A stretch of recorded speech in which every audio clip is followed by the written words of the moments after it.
Olá, pessoal, tudo bem? Então, vamos dar continuidade a mais uma aula de anatomia e fisiologia. Hoje a gente vai falar exclusivamente do sistema esquelético. A prof ainda está tentando ajeitar o aparelho aqui para ficar certinho. Acho que agora vai dar. Então, pessoal, qual é a proposta da aula de hoje? Mais uma vez, a gente fazer esse encontro online, né? A prof vai tentar explicar o máximo possível para que vocês consigam entender da melhor maneira, tá? Hoje a gente vai falar exclusivamente do sistema esquelético, tá? Queria deixar também bem claro para vocês que qualquer dúvida, qualquer questionamento que vocês tiverem, a professora está à disposição no horário de aula, tá? E também vocês podem estar encaminhando, se vocês não entenderam alguma parte do conteúdo ou alguma coisa que ficou dúvida, alguma pergunta sobressalente que vocês queiram saber, vocês podem estar encaminhando esta pergunta ou esta proposta de aula para as secretárias do ICEL ou diretamente para a prof, que a gente vai programar alguma coisa para a próxima aula daí, tá bom? Os slides vocês já devem ter acesso, a prof encaminhou.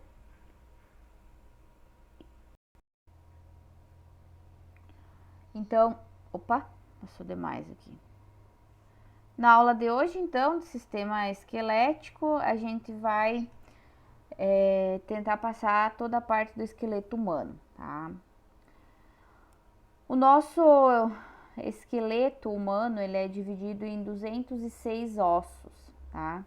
Mais os tendões e ligamentos que articulam um osso ao outro, né? A função principal do esqueleto humano a gente já tinha conversado na aula anterior, que é fazer a sustentação total do nosso corpo e também dar a forma às diferentes partes que compõem o nosso corpo, o corpo do ser humano, né? Além do tecido ósseo, né, da estrutura óssea, a gente tem os tecidos que protegem, juntamente com a estrutura óssea, os órgãos mais internos, né? O nosso esqueleto, ele é dividido em duas partes, o esqueleto axial e o esqueleto apendicular, tá? Como vocês podem estar verificando aqui no slide que a prof mandou, o esqueleto axial, essa parte aqui, formado pela caixa craniana, a coluna vertebral e a caixa torácica, tá? A gente vai ver cada um separadamente.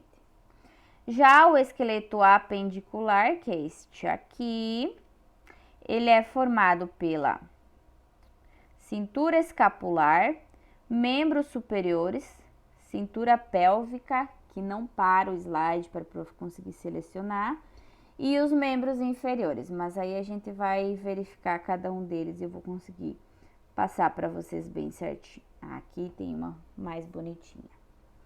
O esqueleto axial, então, caixa craniana, como vocês podem perceber aqui, né? A caixa craniana, a coluna vertebral, que é esta parte aqui, que passa na região dorsal do esqueleto humano, né, nas costas, e a caixa torácica, aqui está ela bem bonitinha.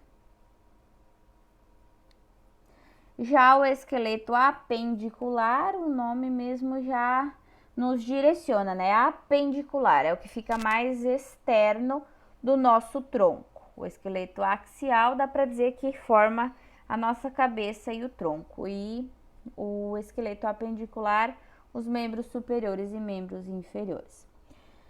Então, ele é formado pela cintura escapular, que a cintura escapular é essa região aqui, né, da escápula, como vocês podem perceber ali que a prof tá selecionando. Opa!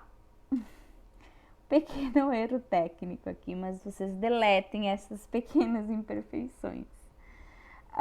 Pessoal, voltando.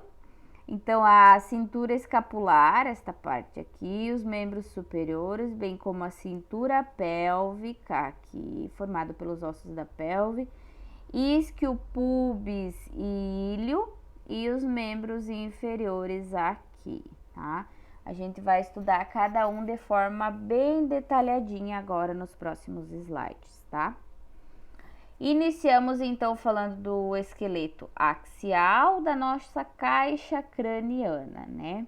A nossa cabeça, então, ela é basicamente formada pela face e o crânio. A face é a parte ventral da nossa cabeça e o crânio, a parte mais dorsal, né? A parte mais posterior. O crânio, a calota craniana, o osso da cabeça, ele tem a função de envolver principalmente o encéfalo, né, o nosso parte ali cerebral, as meninges, que são como se fosse um tecido bem fininho, que protege o cérebro, além das partes proximais do nervo craniano, que ficam aqui na região da base de crânio, nessa região aqui, e também os vasos sanguíneos que fazem toda a irrigação do nosso cérebro, né? Porque o cérebro é um órgão e ele também precisa ser vascularizado, senão ele morreria. Tanto é que quando não há irrigação cerebral, a gente fala que houve morte encefálica, né? Principalmente casos de TCE, onde não consegue mais haver a circulação sanguínea a nível cerebral, tá? Para que vocês entendam o nosso crânio e a nossa face, quando a gente nasce, esses ossos eles não estão completamente grudados, digamos assim, eles estão fracionados, tá? Eles não estão completamente desenvolvidos, até porque se eles estivessem, a gente ficaria sempre com a cabeça do mesmo tamanho de quando a gente nasce, né? Então, alguns teriam uma cabeça bem pequenininha, né? Então, a gente continua desenvolvendo os cranianos, ossos do crânio, né? Conforme o passar dos anos, e aí a calota craniana, que a gente chama, ela vai se calcificando e os ossos vão se unindo. Tá? Aqui vocês podem perceber, a prof vai tentar aumentar aqui. Vocês podem perceber que o osso ele é todo fragmentado. A prof está falando dessa região aqui agora, por exemplo. E ele forma, onde ele fez a fragmentação, ele forma como se fosse um risco, que a gente chama de suturas cranianas, tá? Depois a gente vai falar de cada uma delas. Que agora, essa sutura craniana aqui, ela é preenchida totalmente de osso, mas ao nascimento ela era cartilaginosa, tá? Até porque isso ajuda na hora do nascimento, na mobilidade e na passagem da cabeça do feto pelo canal vaginal, tá? Aqui nós temos de forma mais ampla uma imagem da caixa craniana, tá? Ela é toda fragmentada. Vou falar um pouquinho das principais partes ósseas do nosso crânio e o que a gente mais deve se preocupar, digamos assim. Tanto com questão de TCE, que é o traumatismo crânioencefálico, quanto com a questão de quedas, tá? Deixa eu ver se tem uma imagem aqui. Vai ter que ser essa daqui mesmo. Então, pessoal, para vocês saberem as regiões da nossa caixa craniana, esse osso aqui da frente, a gente fala que é o osso frontal, tá? A parte frontal do crânio. Opa, toda essa região aqui. Não sei se vocês vão conseguir ver, se vai ficar com nitidez o vídeo, mas qualquer coisa eu mostro aqui, que aí vocês podem ir acompanhando, tá? Essa região aqui. Esse é o osso frontal. A parte parietal, a prof está selecionando. Voltamos. A prof está selecionando aqui no videozinho para vocês, tá? Não levem em consideração, pessoal, que esse celular hoje já caiu umas 20 vezes mais ou menos, tá? Mas aí vocês aproveitam, dão uma descontraída, não fica uma aula tão maçante também, né? Vocês já aproveitam. Então, o osso frontal, a parte frontal da nossa calota craniana, da caixa craniana. Essa região mais aqui acima é o osso parietal.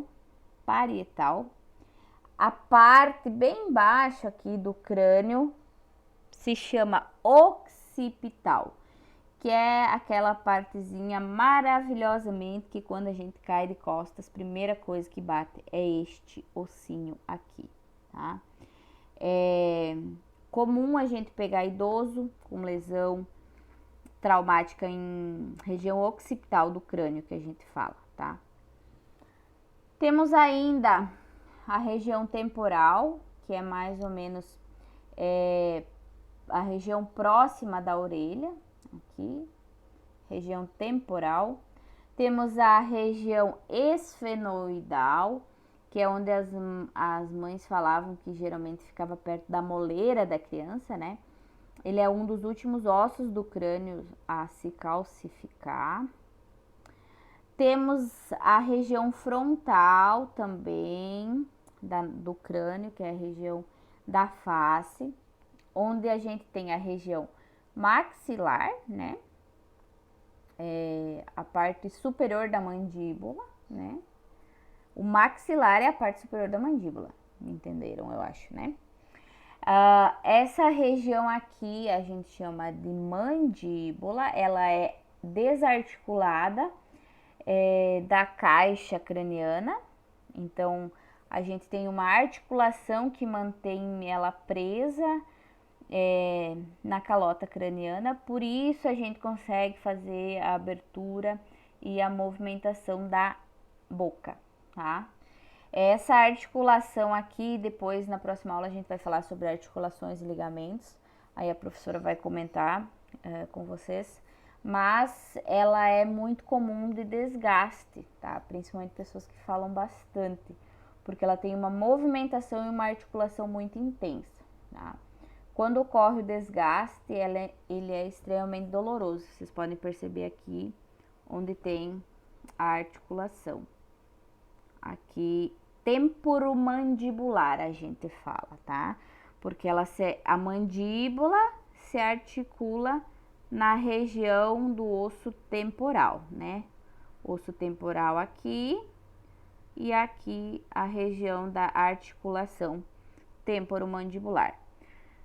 Maxilar, aqui bem na região de cima a gente tem o osso nasal, né? Que o restante aqui, a pontinha do nariz é cartilagem, não é osso, que coisa boa, né? Tem uns que tem uma cartilagem um pouco maior, assim, mais avantajada, mas tudo bem, né? Essa região aqui é a parte do osso zigomático, bastante dolorido, tá? E também comum trauma de idosos, aqueles idosinhos mais debilitadinhos que eles já não conseguem mais se afirmar e quando cai com o rosto no chão, é o zigomático geralmente que fratura, tá? Maxilar, já falei, eu vou tentar pegar uma imagem aqui de frente para vocês conseguirem. Olha essa daqui que legal, ela é até com cores, né? Então vamos repetir para vocês memorizar. Região frontal, né? Ela vai aqui do finalzinho do osso nasal até mais ou menos a metade da nossa calota craniana aqui, ó. Podem perceber aqui, esse daqui é o nosso osso frontal. Aqui uma visão de frente dele. A região parietal, olha aqui uma visão lateral e uma visão frontal. Essa região aqui é o osso parietal. Olha como ele também é grande. A gente fala que é essa região aqui, tá?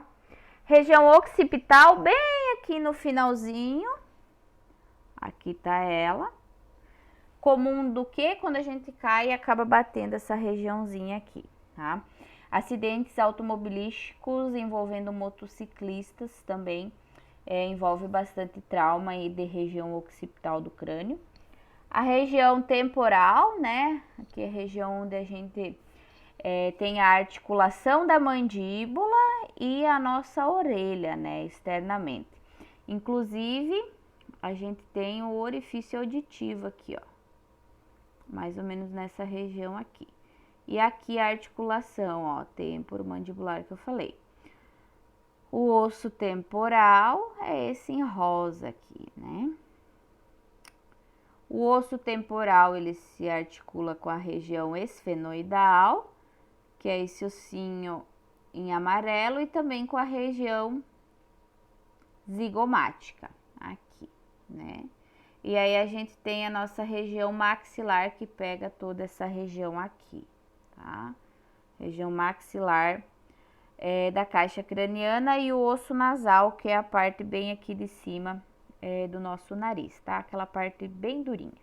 A parte mais molinha é cartilagem.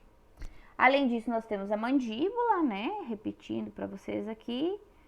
Na mandíbula e no maxilar, a gente tem nossa arcada dentária fixada, né? E além disso, a gente tem a região orbital, que é onde ficam os nossos olhos, que ela é formada da junção dos ossos da face com os ossos da região craniana, tá? Aqui vocês podem ver a articulação dos ossos, olha aqui. A parte de dentro aqui da região orbital, aqui onde a prof tá sinalizando. Essa região aqui, ó, tá? Vocês podem ver que em cor mais cinza, aqui assim, tá escrito, inclusive, o osso lacrimal. Ele é do ladinho aqui, ó. Esse ossinho aqui, ó. Do ladinho, ele faz junção com a parte dos ossos nasais e da região maxilar. Entendido? É um pouco difícil mostrar assim, mas eu ainda acho que é a forma mais fácil de vocês conseguir fixar. Olha aqui o ossinho lacrimal ali, tá? Aqui, ó. Nasal, maxilar, mandíbula, articulação temporomandibular. Aqui o zigomático em laranjadinho, que tá escrito como malar, né? Mas é o osso zigomático, região zigomático facial, que a gente chama. Região frontal, parietal e occipital lá no fundo, e além da região esfenoidal.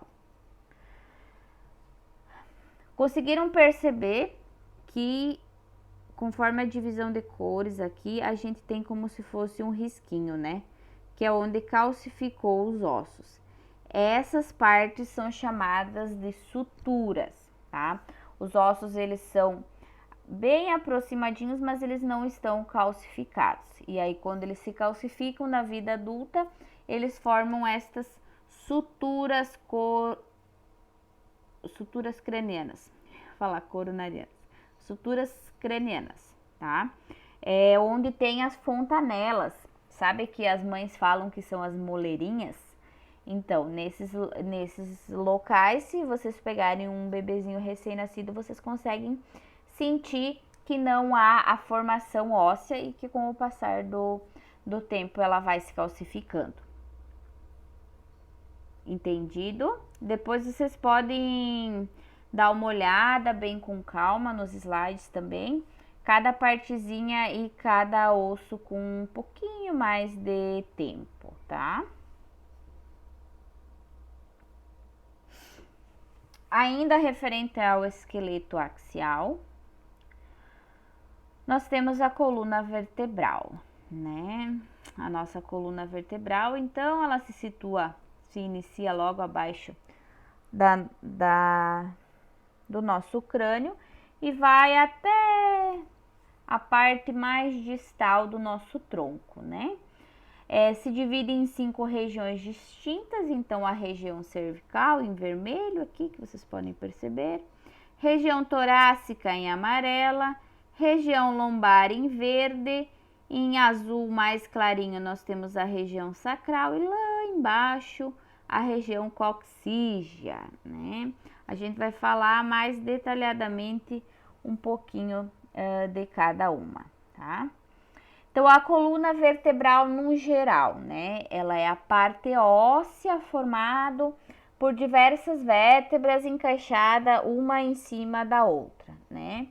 A junção de cada vértebra, na sua totalidade, forma um canal, que é chamado de canal vertebral, por onde passa a nossa medula espinhal, né? Que é a continuação do sistema nervoso central aqui do nosso cérebro, que vai mandar o restante dos comandos nervosos para todo o nosso corpo, certo? Esse canal, né, ele passa no forame vertebral. Toda vértebra ela vai ter um forame chamado forame maiorzinho, que é o forame vertebral, que vocês podem ver aqui na imagem, ó. Esse aqui é o forame vertebral, onde passa a medula espinhal e as terminações nervosas, tá? Ela é um pouco mais alargada na coluna cervical e na coluna lombar, porque é onde a gente precisa ter mais motilidade, né? Onde a gente mais mexe. Já na coluna torácica, ele é um pouco menorzinho, porque é a parte que a gente menos movimenta, né? A gente movimenta o resto do tronco, mas a coluna em si, ela se articula pouco entre si, tá? Então, além do canal vertebral das vértebras, né? A coluna espinhal, ela também é protegida pelas meninges e pelo líquor cefalorraquidiano, assim como o sistema nervoso central a nível cerebral, né? O nosso cérebro, aí tem as meninges, o líquor cefalorraquidiano e a calota craniana, o osso. Na extensão de toda a coluna vertebral é da mesma forma, tá? Medula espinhal, meninges e líquor cefalorraquidiano, tá? Agora, eu gostaria que vocês entendessem a importância no trauma, na urgência e emergência em pacientes traumáticos, da imobilização do corpo do paciente. Para quê? E por quê? Porque qualquer lesão óssea na coluna ou em qualquer vértebra da coluna vertebral no total pode acabar perfurando a nossa medula espinhal, que seria mais ou menos igual perfurar o nosso cérebro, né? A partir de onde houve a lesão, onde houve o corte, da continuação dessa medula espinhal, não recebe mais comando. Por isso que se o paciente tiver uma lesão a nível de tórax ou região lombar, ele fica paraplégico, ou seja, não movimenta mais os membros inferiores. Se tiver uma lesão na região torácica superior ou de coluna cervical, o paciente fica tetraplégico, não movimenta nem as mãos e nem os pés, nem os membros superiores e nem os membros inferiores, tá? Aqui a gente pode ver, então, a coluna vertebral na sua totalidade. Podem perceber que ela é formada de partes, né? São 5 partes, a coluna cervical aqui, coluna torácica, lombar, região sacral e cóccix, tá? Cada região é formada por um número X de vértebras, que a gente vai estudar uma por uma. Aqui vocês podem olhar com mais paciência, né? Depois os slides a prof já disponibilizou também para vocês, tá? As vértebras, então, elas são uns ossos parecidos com anéis que eles vão se sobrepondo, né? Um em cima do outro. São anéis que possuem processos espinhosos, então eles não são redondinhos, eles formam alguns processos espinhosos que a gente vai verificar logo mais, tá? Todas elas são formadas por um corpo vertebral, né, que é a parte que fica voltada para a região anterior, e os processos espinhais, processo espinhoso, ele fica voltado para a região posterior, que é onde se a gente passar a mão na nossa coluna, na parte de trás, a gente consegue sentir toda ela, né? Além do corpo vertebral, que é a parte que dá sustentação, né? É a parte mais calibrosa, digamos assim, da vértebra. Deixa eu ver se a prof acha aqui. Que é essa parte aqui, ó. Isto daqui é o corpo vertebral, tá? Este daqui é o processo espinhoso. Esse daqui fica nas costas e esta daqui fica na parte interna, voltado para frente, né? Voltado para nossa parte anterior. Além do processo espinhoso e do corpo vertebral, ela tem o forame vertebral, que é onde a prof já explicou que passa a medula espinhal, né? Todas elas são articuladas por um disco intervertebral, que a gente vai conversar também na aula que vem, que a gente vai falar sobre as cartilagens, tá? Ele é um disco bem cartilaginoso, que ele vai dar a elasticidade e a articulação, né, da nossa coluna. Se não fosse isso, a gente isso não nos possibilitaria agachar, se levantar ou se curvar. A gente ficaria simplesmente bem retinho na posição em pé, tá?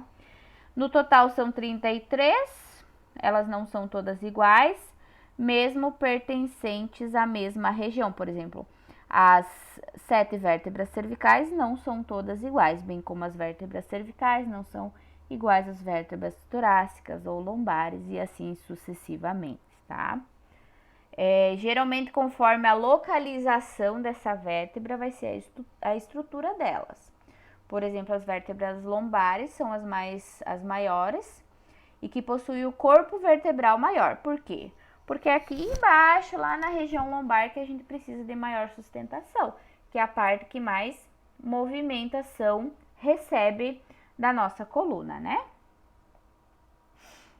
Vamos falar então, inicialmente, da nossa coluna cervical.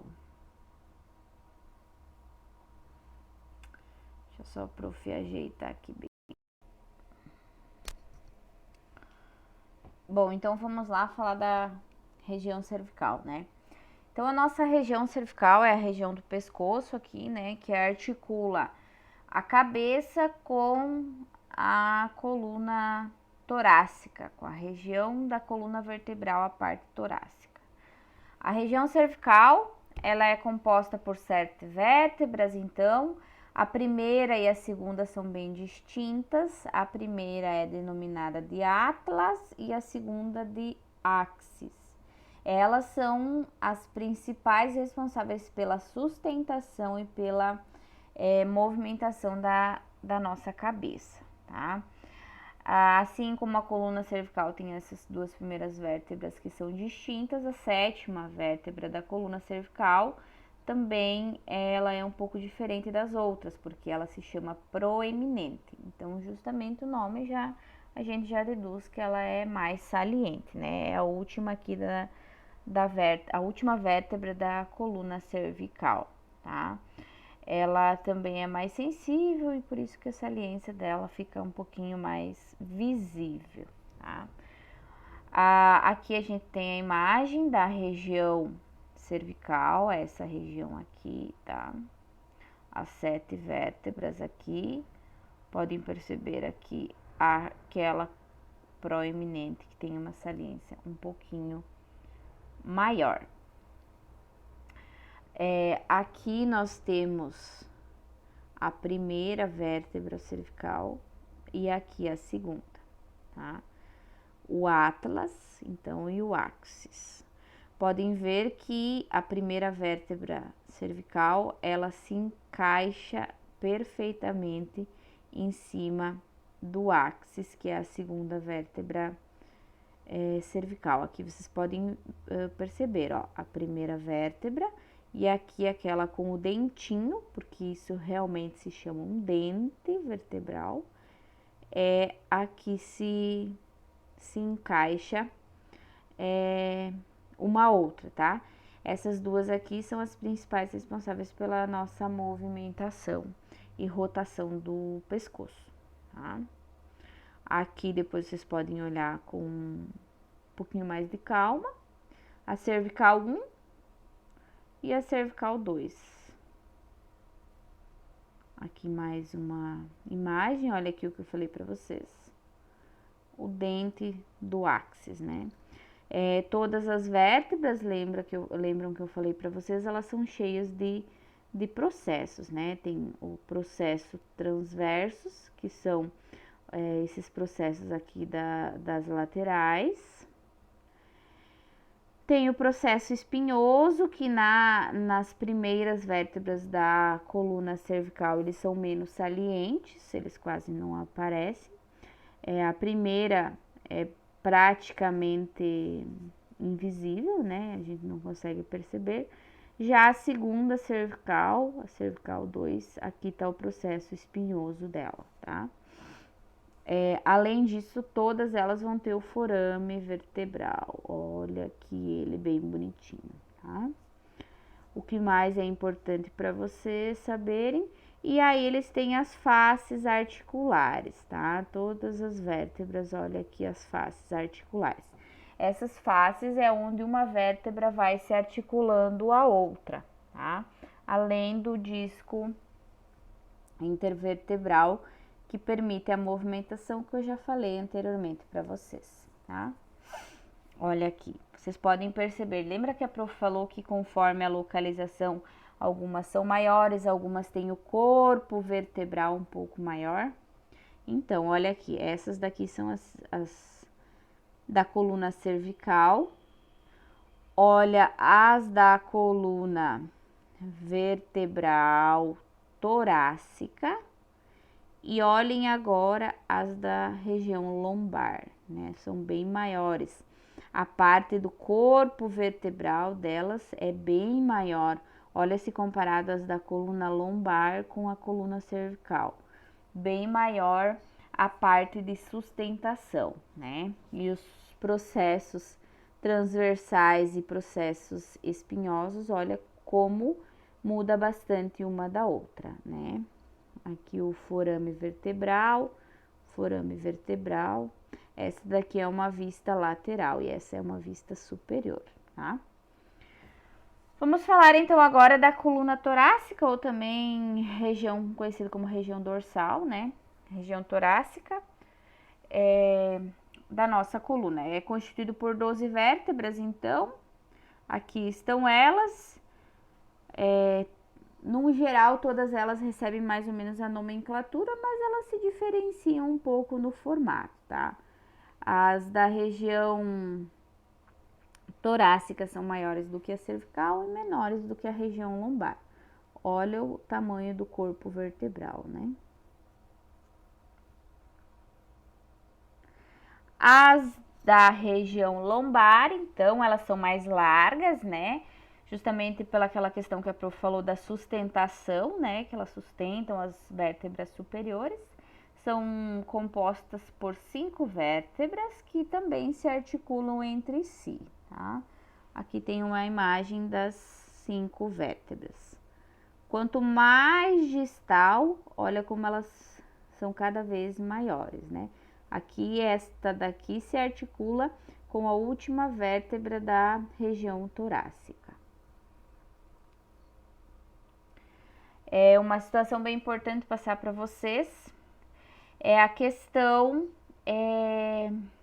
da região lombar, por ela ser a parte de maior articulação, né, e também de maior sustentação de peso, ela é acometida por muito desgaste, né? É a região da coluna vertebral no geral que mais possui problemas relacionados ao desgaste. Tanto o desgaste ósseo quanto o desgaste articular do disco intervertebral aqui, formado por articulação, tecido cartilaginoso, tá?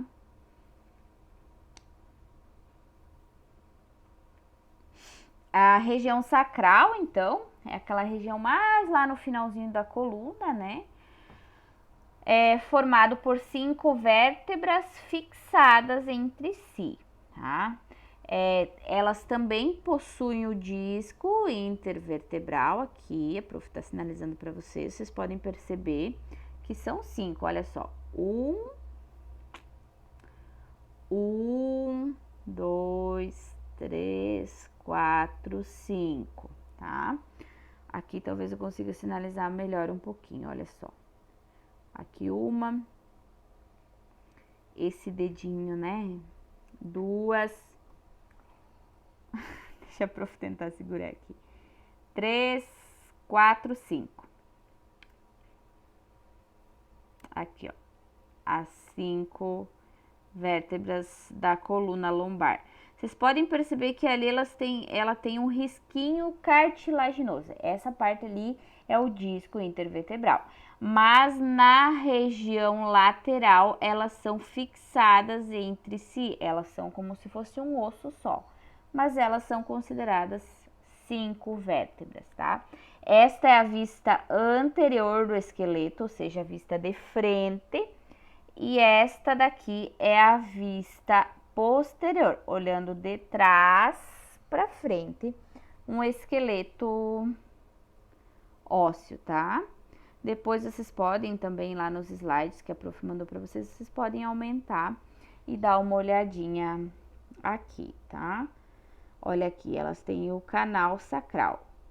Ao invés de eles ter o forame vertebral, ele é chamado de canal sacral.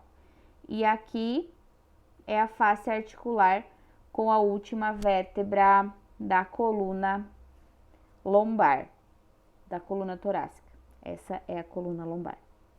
E por último, a gente tem a região coxígea, ou também conhecido como cóccix, né? Ele é um osso articulado, fixado entre si, teoricamente formado por 4 pequenas vértebras, tá? Se a gente compará-lo, ele é mais ou menos do tamanho de uma vértebra torácica. Então, ele é bem pequeno, tá? Mais ou menos assim.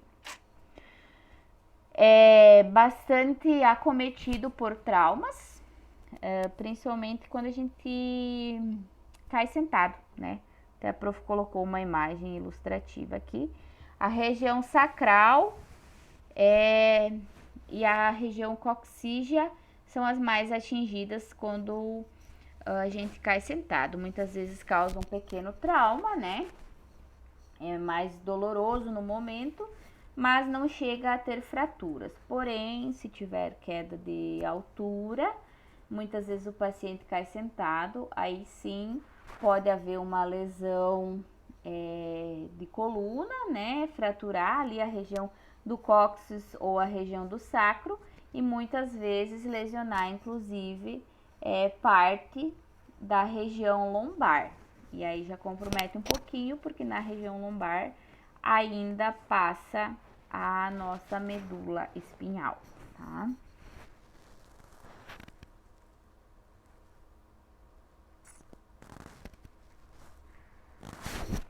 Falando das curvaturas anormais, então, da nossa coluna vertebral.